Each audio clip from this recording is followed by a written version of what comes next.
I'm trading my sorrow, I'm trading my shame, I'm laying them down for the joy of the Lord. Say yes, Lord, yes, Lord, yes, yes, Lord, yes, Lord, yes, Lord, yes, yes, Lord, yes, Lord, yes, Lord, yes, yes, Lord, amen.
Be raptured.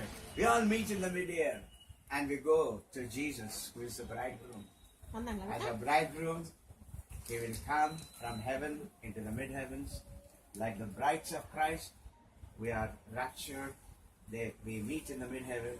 We get married. Amen. The marriage of the Lamb with the angelic choir, worship team as never before heard. And we are going to partake in this beautiful marriage. And Jesus, the bridegroom, will take the bride to heaven and introduce to the Father as of a Jewish marriage custom. So, we are very privileged people. Peter longed to live in these days. Paul longed to live in this. Moses, Abraham longed to live in these days. But they are not there. We are there. We are the very wonderful, privileged people. So we praise God and we thank God for what we have. A future program. Amen. I always say the next item on the program of God is rapture. The next item on the program of God is rapture. One elderly aunt was sharing. She said something wonderful. She said, in all our churches, the days are such, only revelations must be preached. Only revelations. Time is over for all the other books. But it's time for the revelations to be fulfilled. So we thank God and praise God. One or two will witness. No? If you have a short testimony, or if God has done something. If God has done something, let us not keep quiet. Let us open our mouth and declare and thank God and put the devil to shame.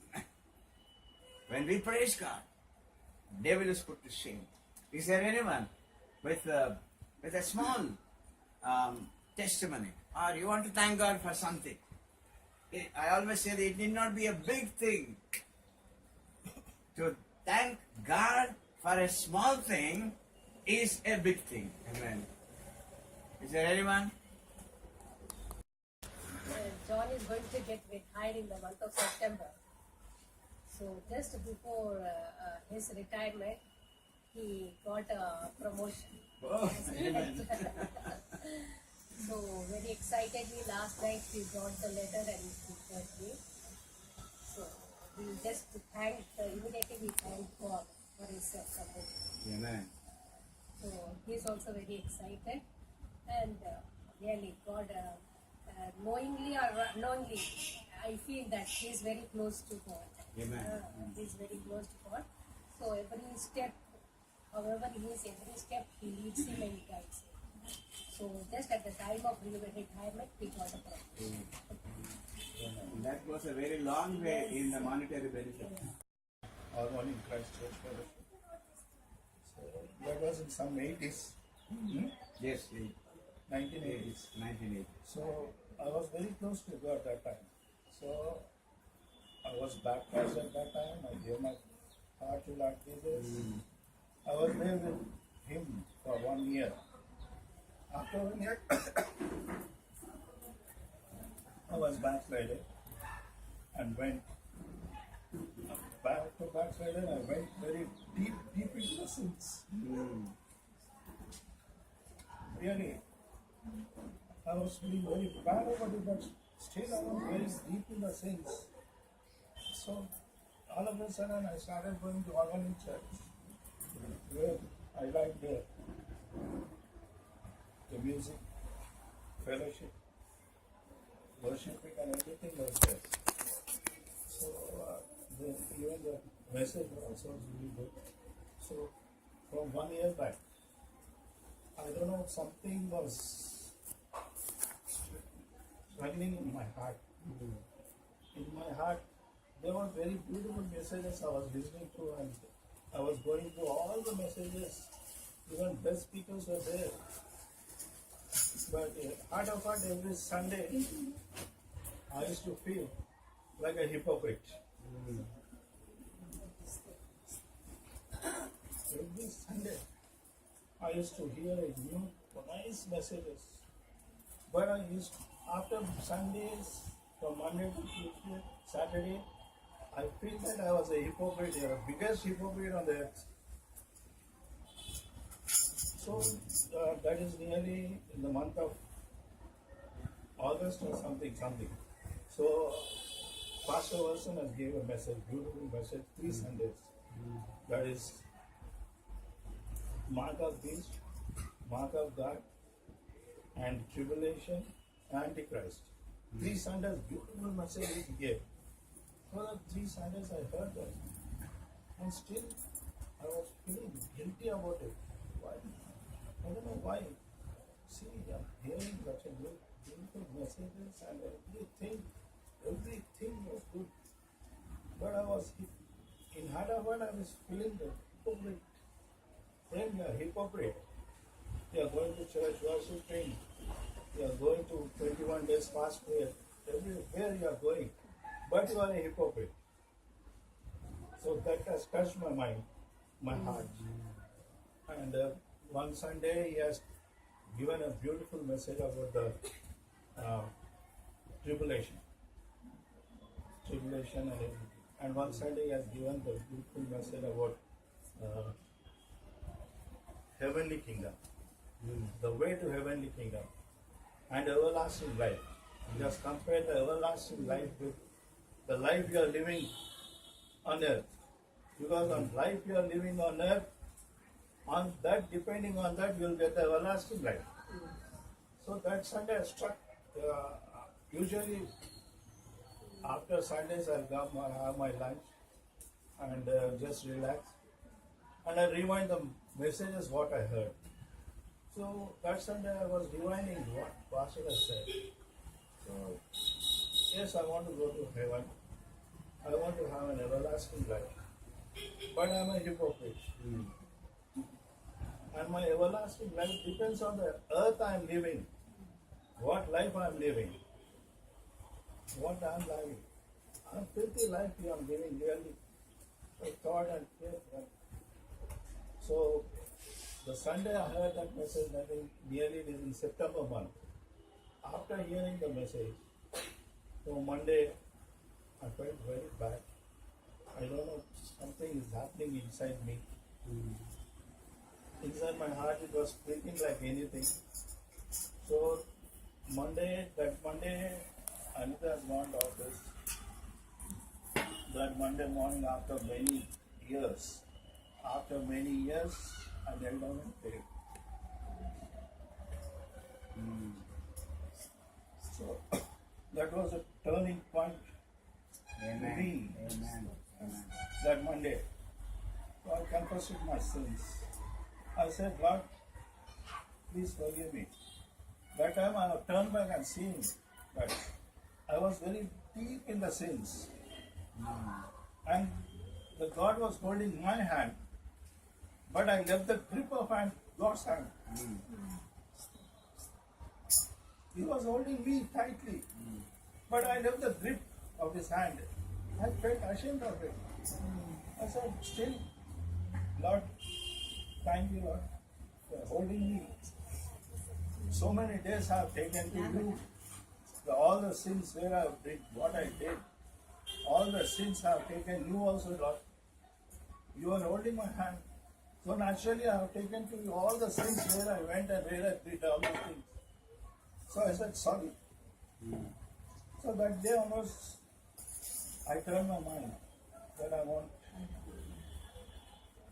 want to go to heaven and have an everlasting life. Amen. Amen.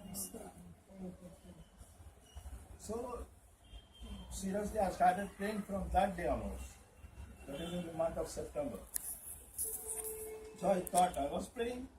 I was near to the God. I was coming near and near.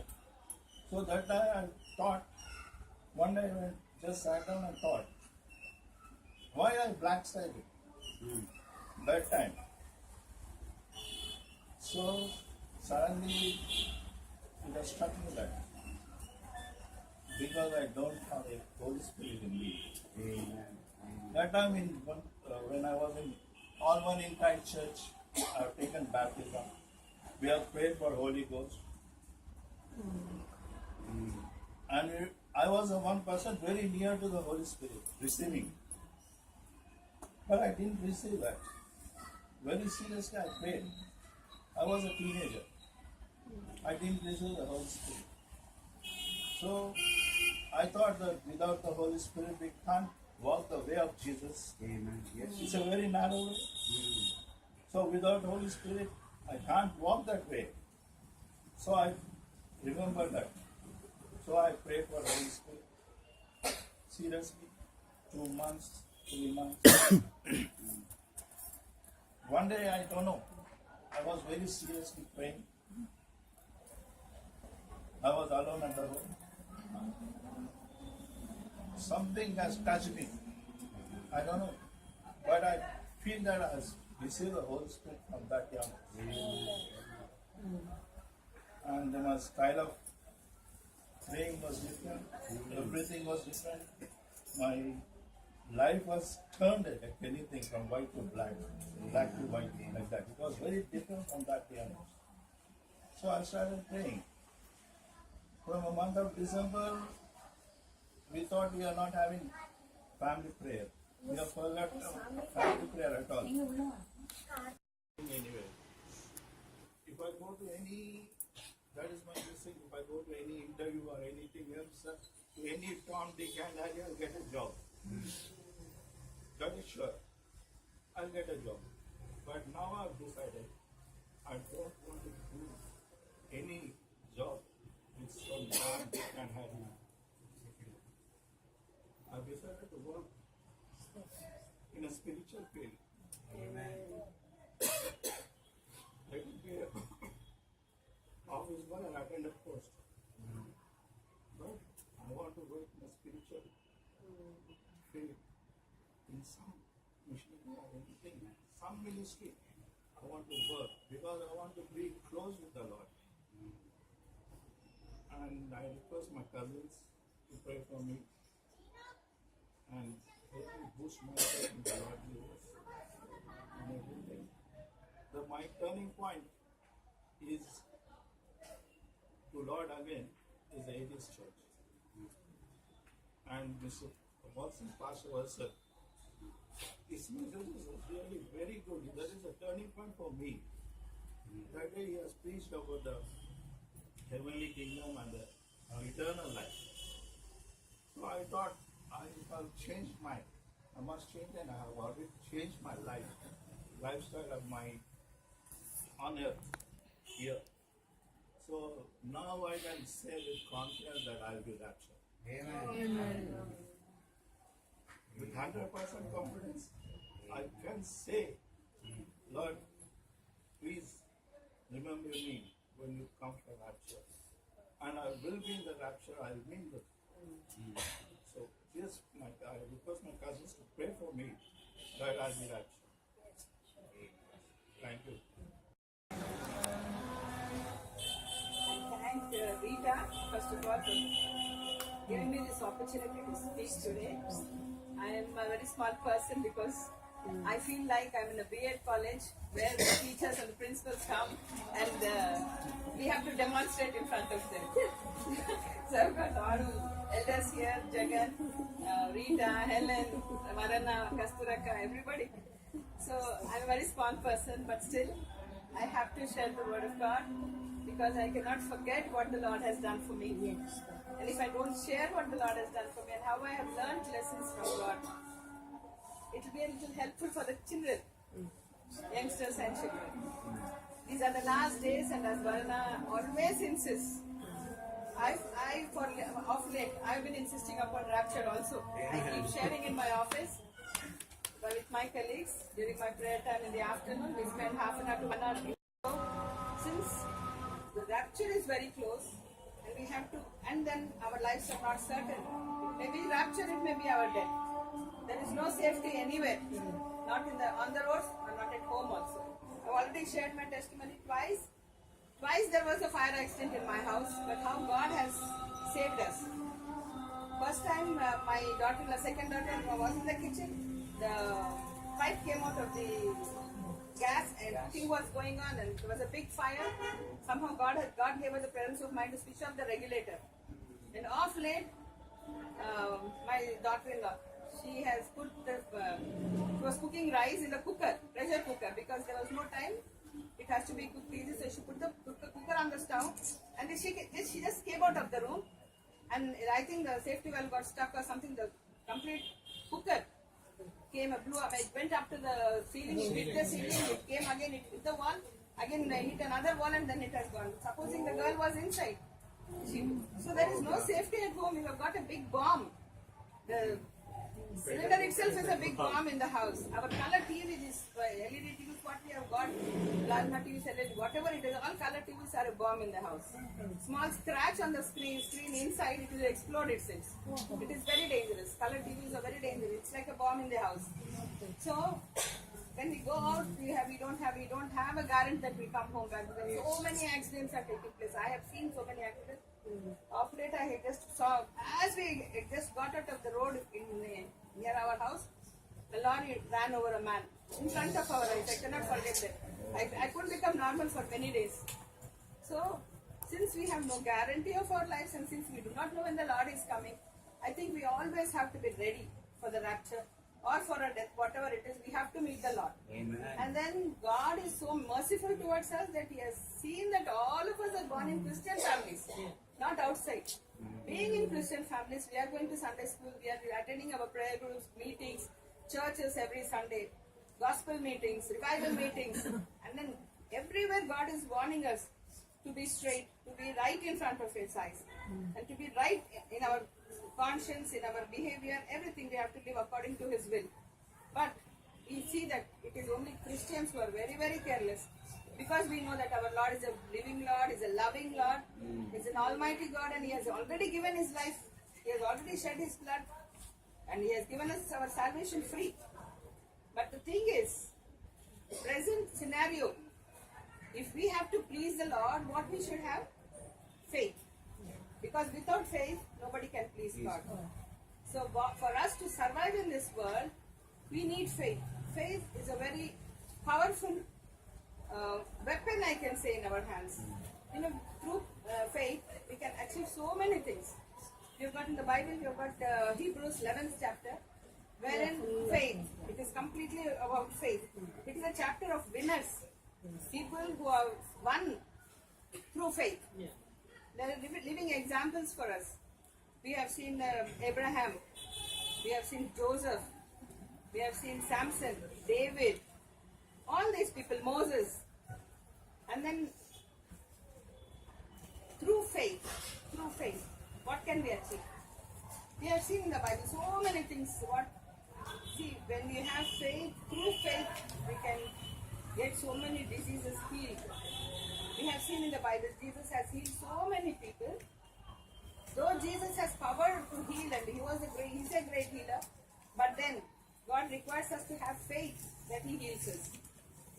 Even in the present days, there are so many people who have got the healing power. God is giving them healing power. So many people are being healed. But sometimes we have some complaints. We go to the meeting, we don't get healed.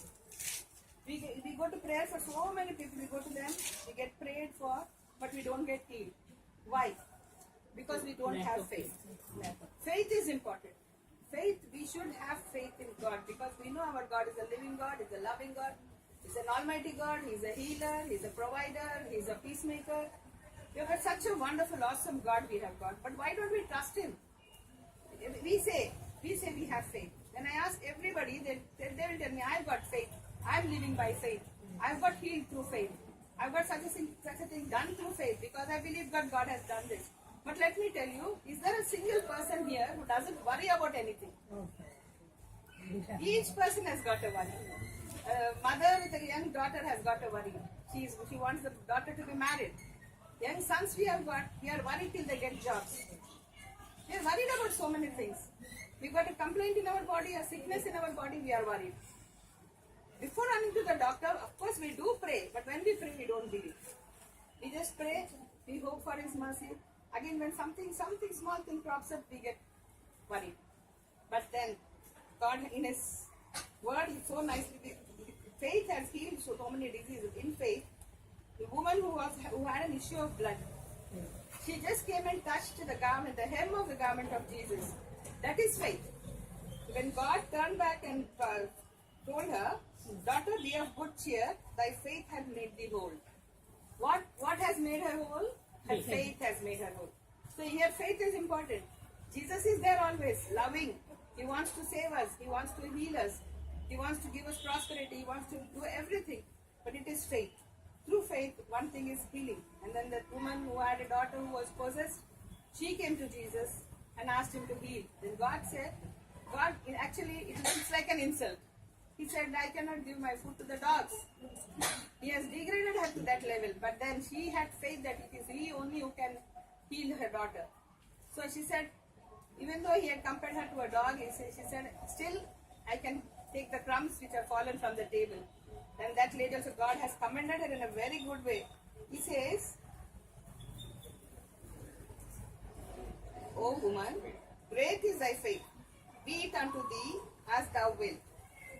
So, when we go to God, when we ask Him for healing, He says, be it unto thee as thou wilt. So, complete faith is required. And then faith is for our life. We are living by faith. The righteous live by faith.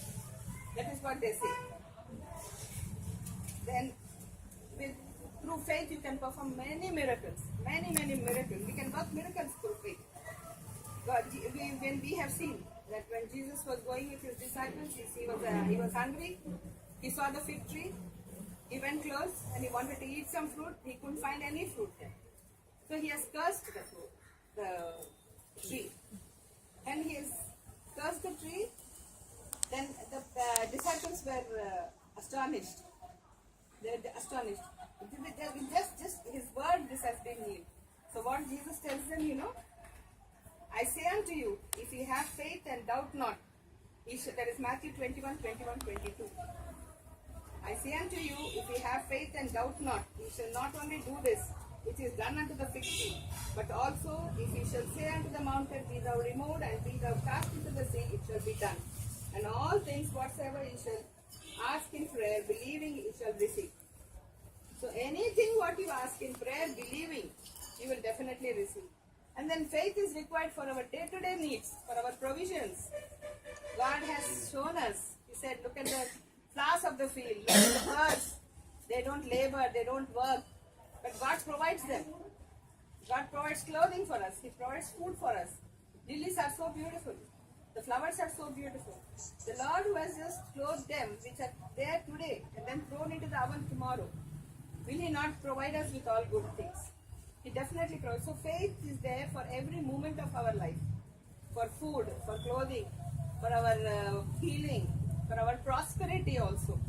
It is prosperous. For prosperity also, in Chronicles 20:20, we see, believe in the Lord your God, so shall He be established. Believe His prophet, so shall He prosper. Prosperity and establishment. Many of us are worried when we get close to our retirement. Some may already they would have constructed houses, some would have got their children married by the time they get to that, they attain superannuation. But still there may be some people who are not settled, or some people who don't have children. So when the retirement is getting close, they get worried. How are we going to survive? What is going to happen? What is going to happen after our retirement? But if you have faith, God will establish and He will prosper us also. He will prosper us. And then in times of oppression, in times of suppression, when people are maybe in the office or even at home or maybe our neighbors, there are so many enemies. We Christians have got many, many enemies. People keep watching us every moment just to put us down, just to criticize us. There are so many people who do what we also do, but they don't care. They don't point out. But when a Christian does something, they point out. Because we people tell them, we preach about our God, we tell about what our God has taught us, we ask them to live good lives. That is why they criticize us. So, but even when there is oppression, when people are trying to criticize us, when people are trying to torture us, so many people are being tortured for Christ. So at that time also God tells us, when you are oppressed by your enemies also. 2 Chronicles 20:15 tells us, be not afraid, not dismayed, by reason of this great multitude. For the battle is not yours, but God's. When you are helpless, when you have no help from any side, when people are oppressing you, when you are facing something very, what you cannot manage on your own, you trust in God and you will see that He fights your battle. I have experienced this in my life many times in the office. In the office, people who were jealous, they wanted to put me down. They had spread some wrong rumors about me. Some people have got work I have done, they have been taken the credit, and then they have gone and given a complete wrong picture to the officers. But then I was only praying. I never complained, I never went and fought with them. I was just praying and praying, Lord, you are a righteous God, you know what is right, what is wrong, and I know you are going to fight my battle. Then without my going and telling anybody, without me supporting myself, it was God who made everything clear to the officers. None of them were successful, anything to do against me. That is how I fought my battle. Because God says nothing is impossible. With faith, everything is possible. Your healing is possible, your prosperity is possible, your every day-to-day needs is financial problem. Nowadays, everybody is facing financial problems. You know, these days, you've got a lot of finance in our hand. You've got loans to buy vehicles, you've got loans to construct houses, you've got loans for further studies. In spite of all these things, you ask anybody, every family is having some financial problem or the other. Everybody is having the financial problem. Even there our God is going to help us. We do not know from where the money comes. When you need, God provides. That is also by faith. Only by faith, because God says in His word, Matthew 17:20. This is when a lunatic was brought to the disciples for healing. They could not heal. Then they brought him to Jesus, and Jesus has healed the person, and they have gone. After going, the disciples in private, they asked Jesus, why Lord, why were we not able to do it, and why did you do it? Because of your unbelief. Unbelief. It says, because you don't believe, you couldn't do this. Then He says, verily I say unto you, if you had as a grain of mustard seed, ye shall utter unto the mountain, remove hence and yonder place, to yonder place, and it shall be removed. Nothing shall be impossible unto you. And in John 14:12, Jesus says,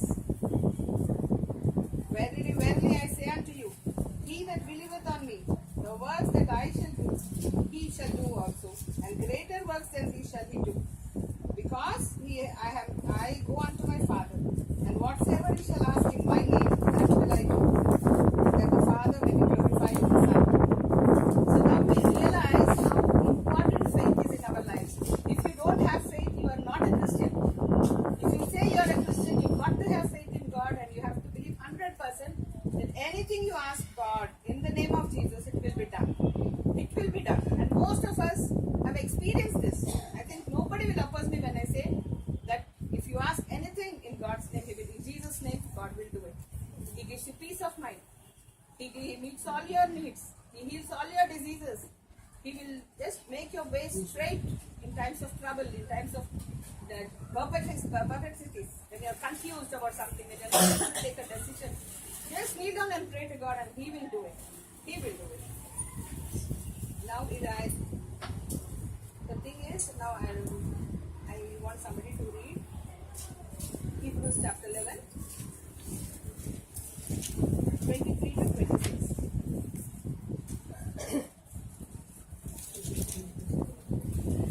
By faith, Moses, when he was born, was hid 3 months of his parents because they saw he was a proper child and they were not afraid of the king's command.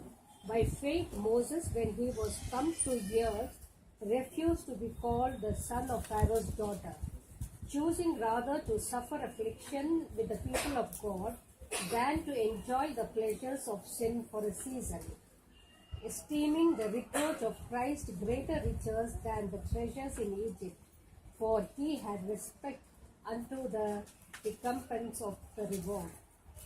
Yes. In the 11th chapter, we find many people. Abraham, Joseph, Moses, Samson, David. But here we just ponder upon Moses only for a few minutes. We see Moses with his faith in God and his humbleness. He has led the people from Egypt to Canaan. And we all know what type of people they were.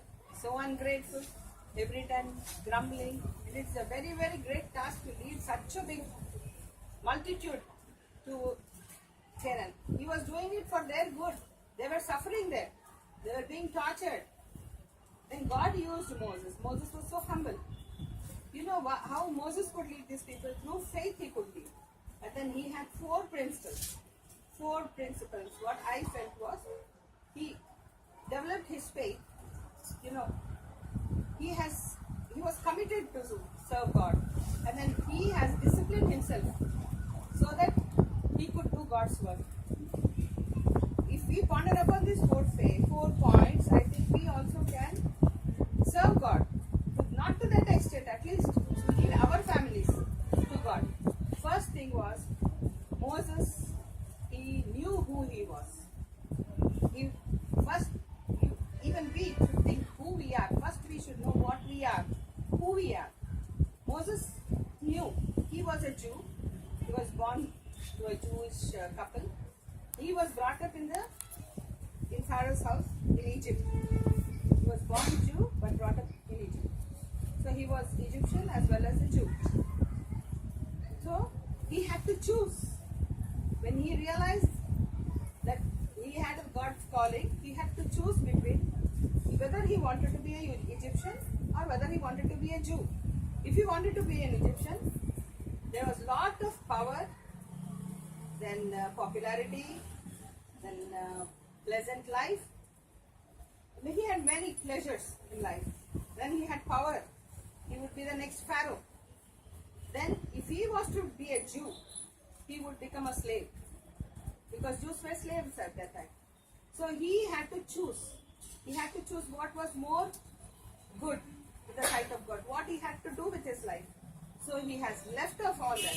He has given away, sacrificed his pleasures, his position, his possessions, his power. And then he wanted to be a slave. So he chose to be a slave. Here, even we have to choose. First of all, we have to know who we are. Who we are. What are we in God's sight? And then we should know what is your stand, first of all. Don't try to imitate emulate somebody. It usually happens. A person is more popular or a person is more, looked upon in the society. We try to come close to them. We want to be like them. But you should try to realize what we are. What we are. Each person, God has given them, He has brought us with a purpose, and He has assigned to us a certain duty, a certain way of life, and certain things to do, which only we can do, nobody else can do. So each person has a duty. We should not try to emulate others. Good things, qualities, okay, but don't try to just ape some people. It happens. So when you know who you are, you have to choose. You want to be an Egyptian or a Jew? Egyptian in the present sense, compare yourself to the world. You can be a popular person, you can have power, you can have position, you can have money. There are so many ways to earn money.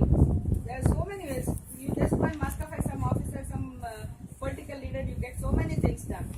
You can get it. But then you realize, if you want to be a Jew in the sight of our God, to do His service, to be right in front in His sight, you must first know. You must choose people. Just don't blame people for what is happening to us. It's only, see, our duties when we perform in a good way, we will be rewarded. The third one was values. Moses valued the lives of people more than the comforts and pleasures he had in Egypt. He knew all those things would pass away one day and they were not permanent, but the lives of the people were important to him. Their salvation was important, their redemption was important, their freedom from there, it was important. And God wanted the people to be free. God wanted to save them from there. And then this man was wholly committed for that purpose. He had many oppositions. His own brother and sister have opposed him in many ways. But then he was committed to that task. That way, the value, we should also know, people are more valuable than riches. People's lives are more valuable. So if we want to lead somebody to Christ, we should know the value of each person who come across. When we know the value, then only we can do it. And then you should have a set goal. He had a goal. Moses had a goal. He had a vision. Without vision, people perish, it is said in the Bible. So we should have a vision that ultimately I have to reach that goal. He wanted to take the people to that place. It was to get them out of Egypt. And then his vision was not only to just get the people from there, but he wanted people to be committed to the Lord, both nationally and personally also. He wanted to bring people so close to God. He was going on telling them so many things God has guided him to do it, but at last, because of his small disobedience to God, he couldn't reach. God was so, Roshamgala Devada. But then after Jesus Christ, he has become so merciful, such an awesome God, such a loving God. He is so merciful that He will come to our rescue at any point of time, any point. But the thing is, as every right has got a duty. You have got all rights and duties in this country. We have got so many rights, but each right is followed by a duty, and then there is a condition. So all God's blessings, what we receive has got a condition. It says, if my words abide in you, and you abide in me, then you ask this. Even in Deuteronomy 28 chapter also he says, if you keep my commandments, if you follow, then all those first 14 verses blessings. And if you don't follow my words, then the curses will follow. And then this duty what is given to us, we cannot change the society as a whole, because we are just few people or just say, we cannot, but we can do one thing. We have all got children. In our family, we've got youngsters, we've got small children. As parents, it is our duty to lead children into God's way. So that when today's children are tomorrow's citizens. So it is also said about the mother, the hand that rocks the cradle rules the world. So it is our duty to bring up children in such a way that they become responsible citizens of the country. Not only responsible citizens, they become responsible people for God. We should instill in them from their childhood that their prime duty is to they are. Lead people to God. Lead people to God. We should tell them stories about these people of faith. Right from their childhood, we should instill that confidence into them. We should instill that faith into them. Faith is the most important thing. I just want to read a few lines which I just got down.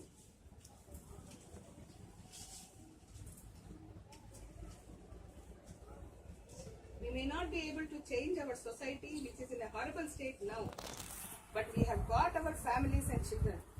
God uses many factors to prepare people for the role He has destined and designed for them to play in His eternal plan. God has molded us and equipped us to the parents we are. Today is an excellent time to look to the future and imagine with a God-given vision that your child's road may be. God has a plan for that child He has entrusted to your care. So the responsibility of your child is yours. He has entrusted the children to our care. So as He has entrusted us, it is our great responsibility to lead our children into God's plan. Into that. The thing is, faith is the most important thing which we should possess these days, because without faith we cannot achieve anything. Without faith we cannot please God. Without faith we cannot be lifted up in rapture. For us, whatever we do, first comes faith and obedience and humbleness. All those things will follow. But faith is more important. Then when we endeavor in this manner, when we try to lead our people, our youngsters or our children to God, God tells us that in Deuteronomy 31.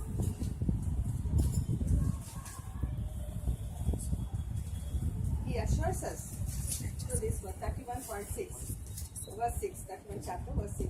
Be strong and of a good courage, fear not, nor be afraid of them. For the Lord your God, He it is that goeth with thee. He will not fail thee, nor forsake thee. When we read all these verses from the Bible, we feel so happy when we read it. But then when we close the Bible, we forget. So faith is such an important part of our life. We should make it a part and parcel of our life. It is not a habit. Faith is not a habit. It is not a custom for us to just follow. And faith is not an empty word. Faith is a word full of hope, full of belief on the Lord Jesus Christ. The others are there. We need not have faith in them because we know that they don't come to that standard.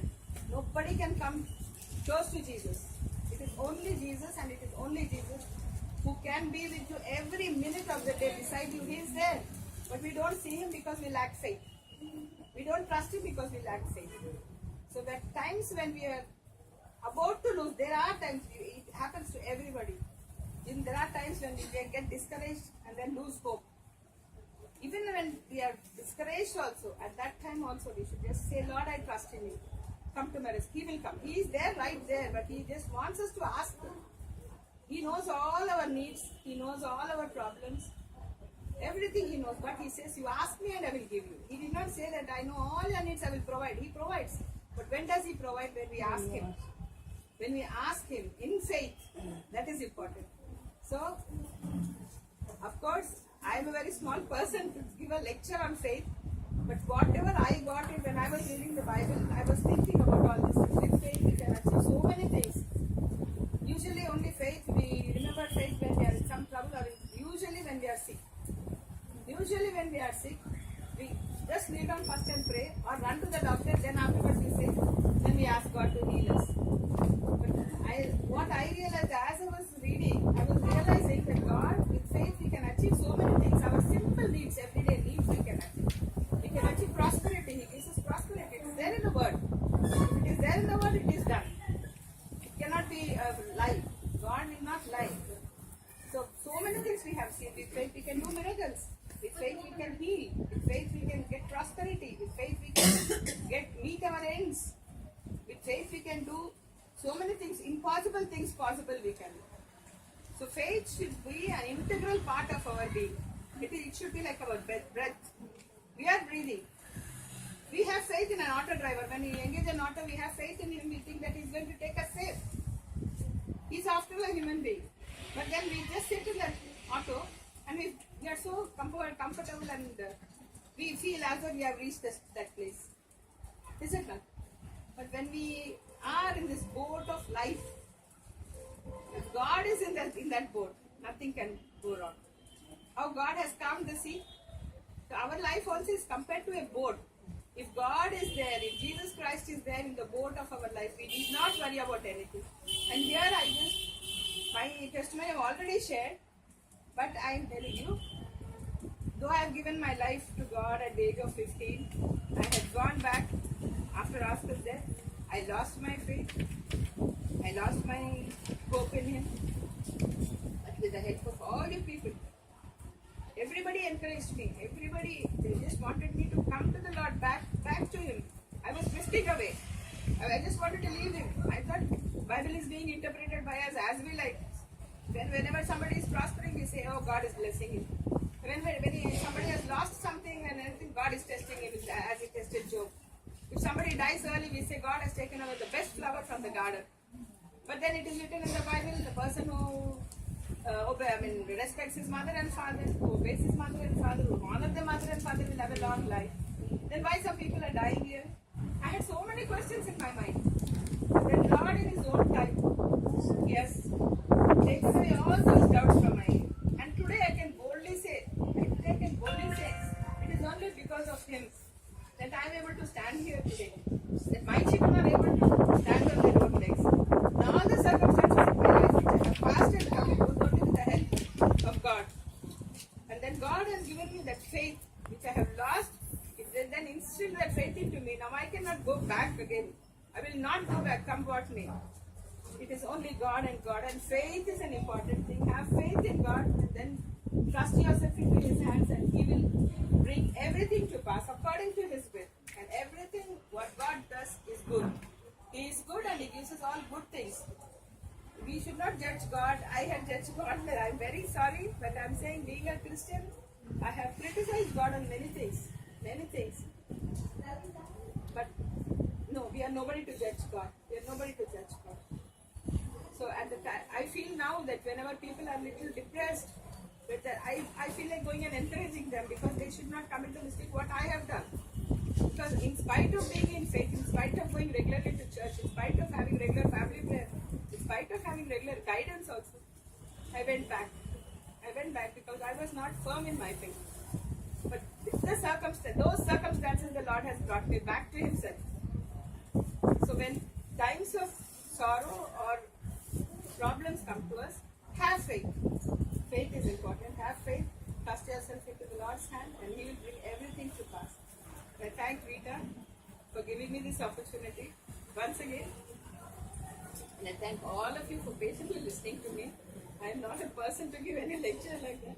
But what faith has done to me, I just wanted to share with you, and what faith can do in the lives of youngsters, I just wanted to share, and thank you all very much.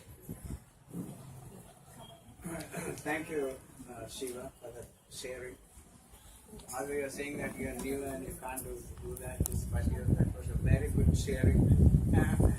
Because faith is a very difficult subject. And if you have chosen faith and handle it, God is dividing. yes. So definitely you can. So at this time I request Rita also and other religious conveners to give chance to our own women, when our own young ones like Rita can share one day, and Helen and Vivla. These are the people who are in the Lord and they have been managing and they have been handling churches. So I am sure that this year we will have most of them coming out and sharing, because ours is a small gathering and it's a good place to learn. Once you go out, then you will be very bold. So there are some Esthers and there are some Ruths, Naomi's and many. Priscilla is already here with us. So let chance be given to them. They will prove. We are seeing all over the world, and even in our country, women are surging forward in every field. They are moving. So in our own gatherings, we are not going to encourage our dear ones, then that's not fair. So I think we will have more of these dear people sharing the word in our meetings. I thank God, and I also thank Shiva for sharing the word. Belated greetings to you. Thank you. And then you can assist her in cutting the cake. Both of you can. So we thank God that God has also given us a privilege to participate in the celebration. Now I request the birthday girl to cut the cake, and immediately after she cuts the cake, we'll sing the birthday song.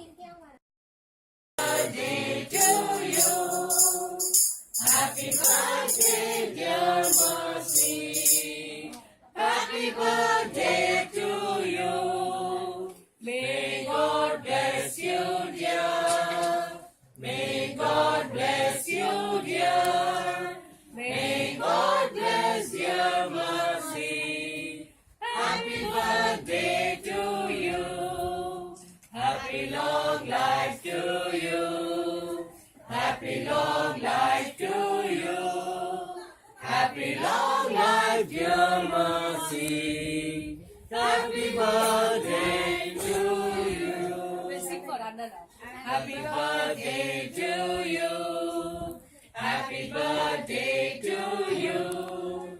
Happy birthday, dear Varana. Happy birthday to you. May God bless you, dear. May God bless you, dear.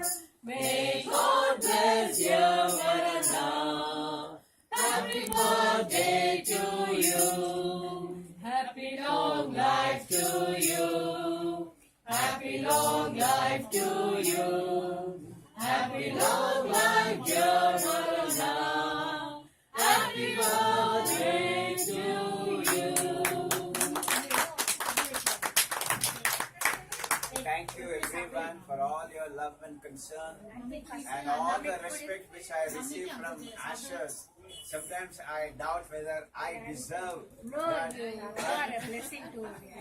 but the respect you and the love I get from every member of Ashes makes me very proud, and love you more and more.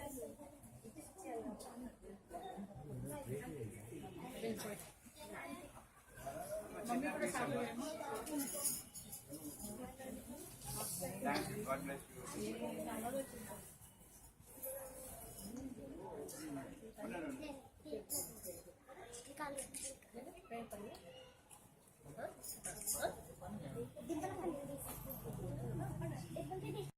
We really submit our Varana and Grace Akka, Lord, unto the throne of grace, O Lord, as they celebrated birthday, Father. Lord, I praise you, Lord, for them, Lord, as Lord the God added a new year in their life, Father.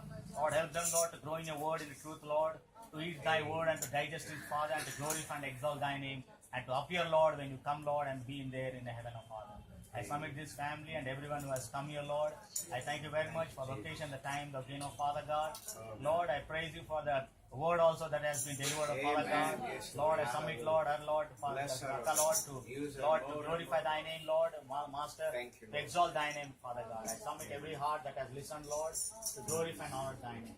I thank you once again. I submit the further section and everything to that. Let thy name be honored and be praised. Amen. I pray for the offering also, Father. Yes. Let me use it in thy vineyard. In Yes. Jesus, the only Son name we pray. Thank you.